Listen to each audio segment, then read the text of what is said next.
Good evening, dear listeners. This is Akashvani Kohima, and we warmly welcome you to another special episode of our literary program. Listeners, we're delighted to be joined by the editor-in-chief of Sixth Finger Publishers. In this episode, we'll talk about her journey into publishing, the philosophy behind her work, the evolving literary trends in Nagaland, and valuable insights for aspiring writers and young professionals. Ms. SENTINARO LONGKUMER, welcome to the show. So before we start the interview, would you kindly introduce yourself to our listeners?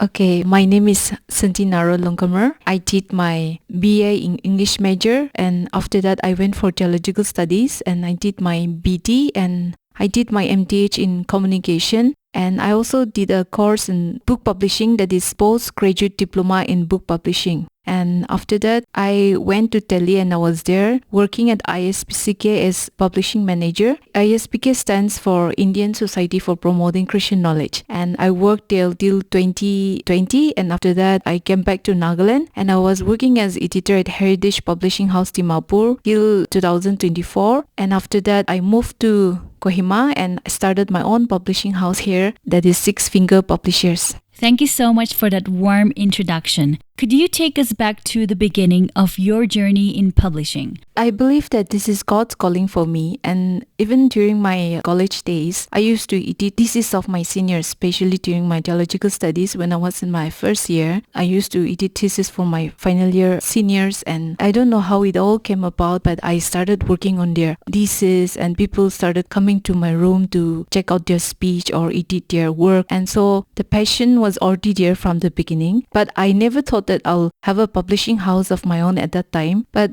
that's how I started working on others' manuscript or others' research papers and all. And after that, in my MTH study, there was a course in communication. There's a course called journalism. So I was really interested with that, and I decided to write my thesis on journalism, where I studied the newspapers of Nagaland, 4 newspapers of Nagaland like Eastern Mirror, Morong Express, Nagaland Page and Nagaland Post. So I did my thesis on that, and I came to know that my interest lies in this literature world, and that's how I came to know more about my interest in publishing. And after that, I went to Delhi, and as stated before, I worked there in a publishing house, and after that I came back to Nagaland and worked in a publishing house again as editor, and so that's how I started my publishing house. That's such a meaningful beginning. I love how your passion naturally grew into your calling, and I also love it that you mentioned that it was God's calling. Could you share the vision and philosophy behind Sixth Finger Publishers? What gap were you hoping to fill in the literary space when you first established it? When I first established this, being from a theological background, I had callings from churches as well, so I had to be very sure that this is really God's calling. So I prayed about it, and I prayed for the callings from the churches as well, asking if this is really God's will to work in the church. So when I prayed about it, and when this vision of publishing house was also there, I could sense that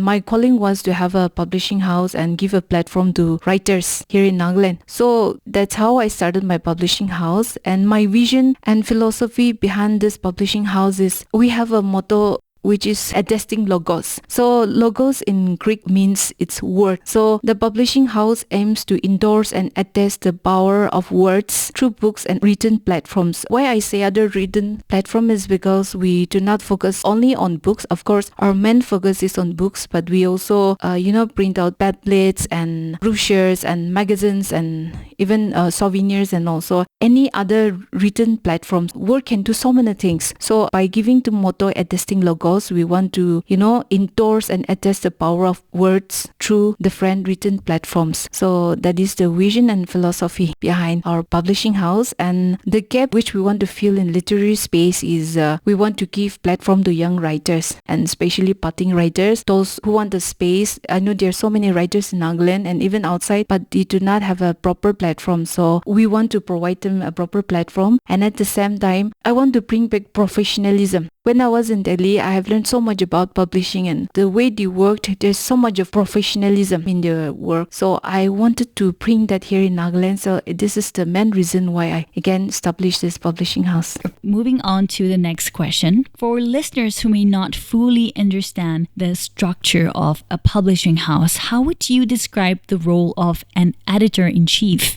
The role of an editor-in-chief, which is me, what I usually do is I make sure that when I first receive the manuscript from writers, I skim through it, and if there's any work which the writer needs to rework on it, I'll have to mention them that, and after that they can rework and send me, and I'll do the copy editing, content editing, and proofreading is the last step of an editing process. So proofreading will be done, and once my work is done, we'll have to give it to the author for their approval, because we cannot just randomly edit and print them. We'll have to get the approval of the authors as well. Sometimes they may have a different opinion, so we'll give it to them, and that's how we went through many rounds of drafts, and finally when the book is ready to go for print, the editor-in-chief asks the author to give their approval for print. So that's the job of editor-in-chief. And overall, the editor-in-chief takes care of the entire team, media team or graphic team or marketing team. The editor-in-chief is responsible, and he or she is the one who takes care of the entire team. Yeah. Thank you so much for enlightening us on that.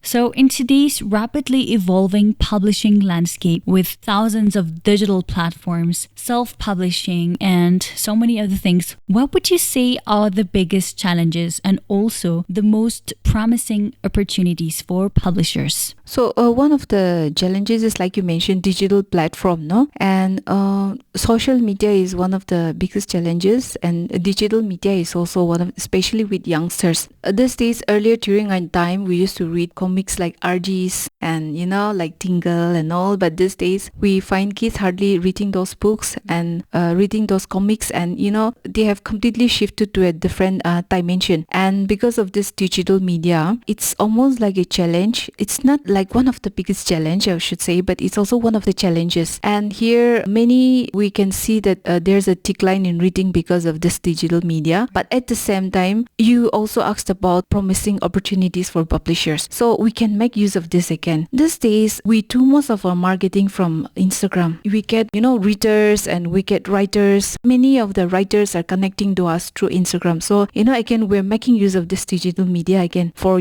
books. And also these days we can use ebook also, and we have partnered with Amazon also, where we sell the books through Amazon, and we have Kindle also. So again, we can make use of this for the publishing world to grow. So this is also one area. You've captured the reality of today's publishing landscape so well, and truly said, social media is really important and relevant in today's generation. So if we use it for the right purpose, I think it's really truly beneficial. So as a leader of an editorial team, how do you ensure professionalism and high standards are maintained? Could you also walk us through the journey and process of a manuscript from submission to publication? To ensure that high standards are maintained, what we do is when the writers send their manuscript to us in email, we do not just accept it at one go, but what we do is we go through it, we go through the script and we skim, and if the manuscript has not reached the standard to be called a book, then we ask the writer to rework on it. And sometimes some writers send very few pages only, like I'm citing some examples, or sometimes the storylines are too predictable, just in case in fiction like that, no? So sometimes after going through it, in order to reach the standard, we used to ask the writer to rework on it, like mention them and give them the pointers where they need to rework, and that's how they rework again and they send the manuscript to us. So that's how we ensure that high standards are maintained, and process is quite long. So the first step is, like I mentioned now, they will send us the manuscript and we will go through it once, and if the work needs some polishing, we will ask them to polish it and send it back to us. And after that, we will start with the editing. So the first thing is we'll start with content editing, copy editing and proofreading, and after those editing, we will send the edited draft to the writer, and the author will go through it, and sometimes he or she may agree to what we have edited, and sometimes they may even not agree, which is totally okay because it's your book. So if they agree, well and good, and if they do not agree, then we'll have to stick to what they want. So until unless it's some grammar mistake, or there are some certain things which we'll have to correct anyway. But with other matters, the author may have a different opinion and he may want to stick to that. So we make sure that whatever he or she wants, that is done. So after sending those drafts, we will rework again and we will again send it to him. And when the author will go through it, and if it's fine for him, then he will say, okay, this book is ready to go for designing. So after he approves, we will set the book. And there are different book size. So according to his demand, different book size. There's a crown size and demi size. Demi is the universal size, normal size, which most of the authors want, and a bigger size would be royal size. So like there are different sizes, and sometimes some writers, they want hardbound, sometimes they want softbound, so like that, no? So they would choose, and according to that, we will have to make sure that we print it. But even before printing also, we'll design the cover. Sometimes writers, they come with their own book cover, and sometimes they just ask us to design for them, but we ask them the concept, because sometimes they have certain things in their mind which they are visualizing but they cannot bring it into form. So the graphic team, the graphic designer and the team will make sure that they design the cover accordingly. And once the author approves both the cover and the inside for the printing, we will send the book for print. We even provide ISBN number, which is very important. So once everything is done, we will send the book for printing. And after the book is printed, again, we will have a date where we will launch the book. So that's the journey in a nutshell. It's a very long story, but in a nutshell, that's how we turn a manuscript into a book. Wow, that is such a meticulous, long journey. But yeah, I've personally learned so much from you. So thank you so much. I'm sure our listeners who are tuned in will have a much deeper appreciation for what happens behind the scenes before a book reaches their hands. Talking about leadership, what leadership lessons has your journey in publishing taught you over the years, and how has the journey shaped you personally and professionally? I was in this publishing world from 2017. So in my journey, what I've learned is editing is such a humbling profession, because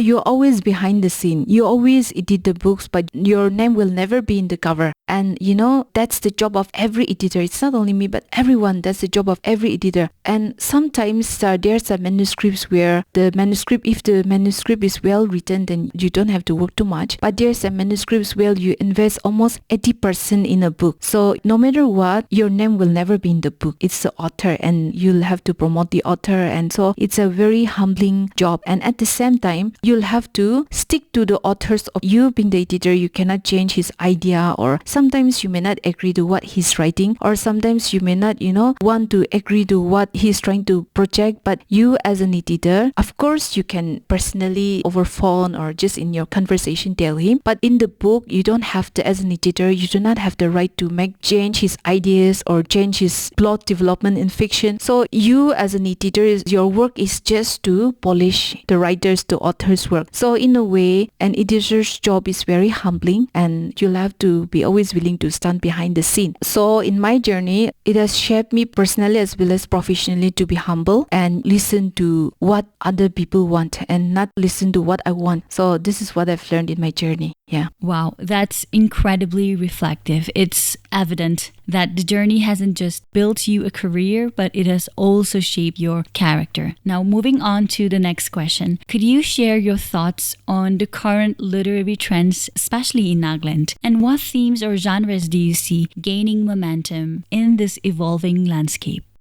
Okay, one of the current literary trends that I see is youngsters writing a lot of poetry. We have a lot of youngsters who are interested in poetry, and what I've noticed is in their writing, youngsters are very vocal, unlike youngsters of past like me. These days, youngsters are very vocal and they try to express their opinion or views through poetry. And what I've noticed is most of their writings are free verse. There are two types of poetry. One is classical and the other is free verse. So classical is like the Shakespearean sonnet where you'll have to stick to certain rules, like for example, Shakespearean sonnet has to be in 14 lines. The rhyming scheme also, there's a certain rules for that. So classical poetry is different, where you have to follow certain rhyming meter, where you have to follow certain rules. But when it comes to free verse, you're right, it's up to you. You can have 3 lines in first stanza, and in the second stanza you can even have 5 lines, and in some other poems you can also make just 2 lines. So that's free verse. And what I've noticed is these days youngsters, they stick to free verse, and they're also very vocal and and they're also,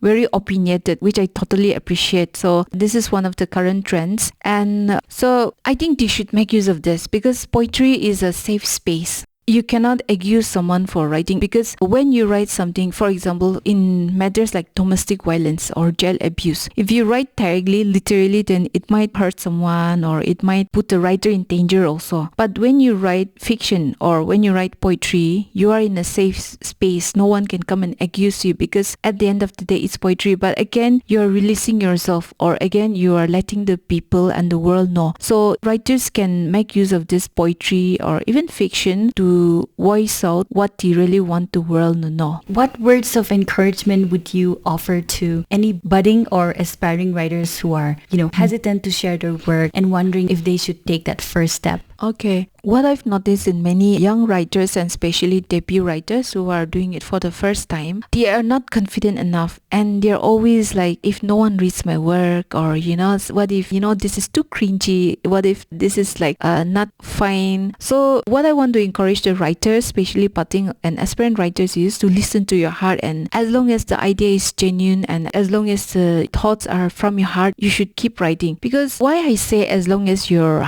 thoughts are genuine, because if you want to copy someone's idea, then I will say no, don't do that. Or if you want to listen to certain people's opinion or read something and you want to write something like that person, then no, you should not. That's plagiarism. Anything that comes spontaneous from your heart or anything that is very genuine and something which is original, you should write. And you should not worry about the structure or you should not worry about the rules in writing because you have editors will take care of it. Editors will make sure that it's polished in certain form. But your thoughts or your words should be genuine and it should be original. So I want to encourage writers to listen to it and take the first step. That's such reassuring advice. I'm sure someone listening right now needed to hear exactly that. Yeah.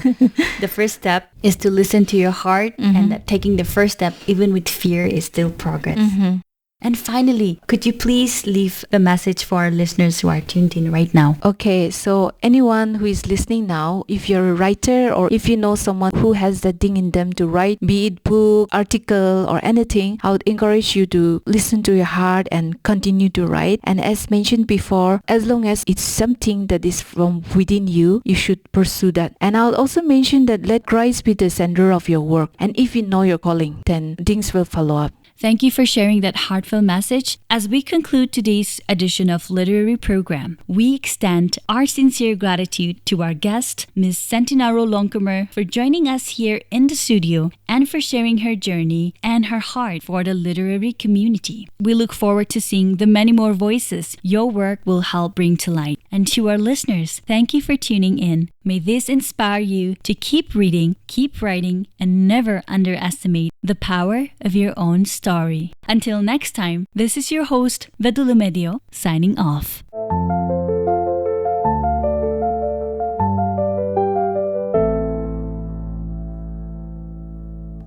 Please like and subscribe to our channel and hit the notification bell for the latest contents. Also, follow us on all our social media handles.